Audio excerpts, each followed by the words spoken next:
నిన్న భారతదేశంలో జమ్మూ కాశ్మీర్లో పహల్గావ్ అనే గ్రామంలో 28 మంది సామాన్య అమాయకమైన ప్రజలను ఉగ్రవాదులు దాడి చేసి వారిని చంపివేశారు.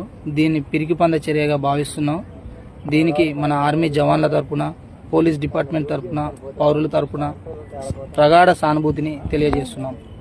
ఈ చర్యను ఇండియన్ ఆర్మీ, భారత ప్రభుత్వము మరొక సర్జికల్ స్ట్రైక్గా తీసుకుని వాళ్లకు ప్రతీకార చర్యగా తిప్పికొట్టే ప్రయత్నం ఖచ్చితంగా చేస్తుందని మేము ఆశిస్తున్నాము.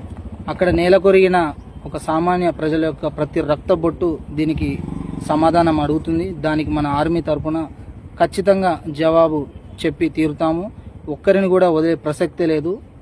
ఇలాంటి ఉగ్రవాదుల్ని భారతదేశ ప్రభుత్వం తప్పకుండా వారిని అరికట్టి తప్పకుండా శిక్షిస్తుందని మేము అందరం కోరుకుంటున్నాం. ప్రతి ఒక్క ఇండియన్ ఆర్మీ అనే పవర్ ఏందో చూపిస్తాం.